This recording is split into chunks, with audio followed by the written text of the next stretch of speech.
Hi there. My name is Avil Beckford, and this is the latest episode of The One Problem.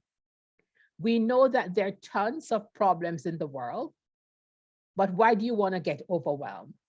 We're going to take them one problem at a time.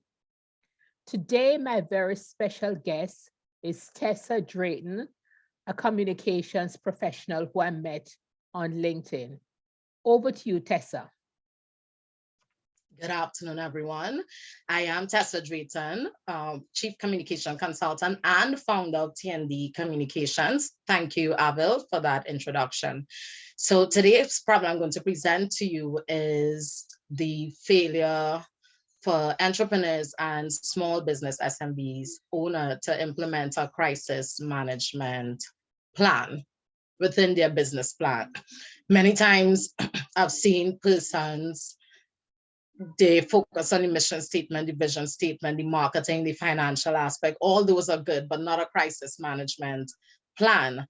And with the onset of the pandemic, COVID-19, 2 years ago, that started in 2020, I saw the need for persons more than ever to implement a crisis management plan. A lot of us were taken by surprise, and because we didn't have a plan, we didn't know how to respond accordingly. So a number of businesses collapsed within a few months.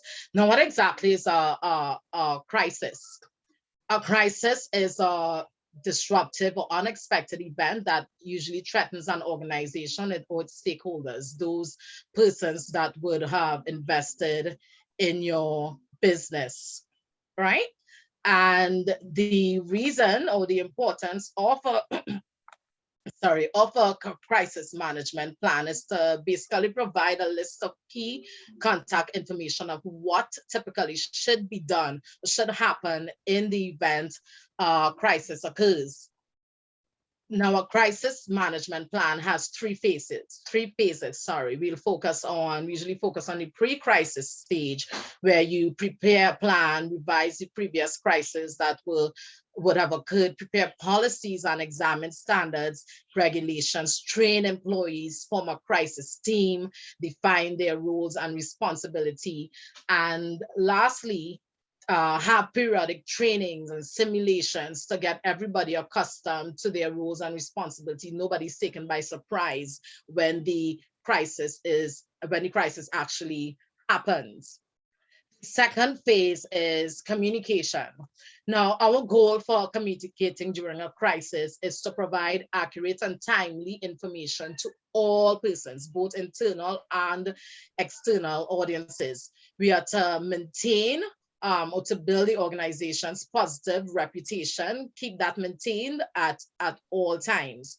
We are also to ensure that employees and management, external entities, including the media, most important, they are regularly informed of what is happening, the different stages of the crisis.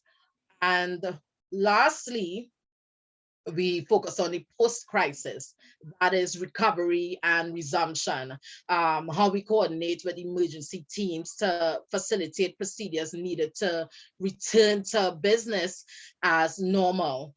During the post-crisis stage, we'll also evaluate success and failures of what was done, of the response time during the crisis. And one of the things we can do is conduct meetings to evaluate how the company and how individuals handle the crisis. How do we evaluate the effectiveness of the crisis management plan and the crisis management team, and how we can identify opportunities, of course, to improve in the event next crisis occurs, we're able to respond better. And lastly, Avil, the most important part is communication. Now, many times the company, so we focus on the crisis management plan, we put it together, and that's it. What you want to do as an organization is to create a crisis culture, crisis response culture, where you get everybody involved, everybody's communicating. This is your role, this is your responsibility. This is regularly, so review the status of, for example, supply chains, ensure that resources the company needs are still going to be met, maybe from a different supply in the event that you have that you're involved in a crisis. Right, but everybody, that's where I see the weak points, is that there's not enough communication, usually stays at management, but everybody down to the cleaner needs to know this is how we're going to respond. Have a crisis ready culture. Don't just leave it as a crisis management plan and dust it out from time to time. Get all persons and stakeholders involved, because communication is what is going to sustain, going to keep that organization going during the crisis. How do I respond to employees? How do I communicate to my customers and my other stakeholders during the crisis? Over to you, Advil. Thank Abel, you. apologies. Thank you so much. My listeners, and they're going to like this. They're going to like this because there's lots of good stuff inside that they can actually use.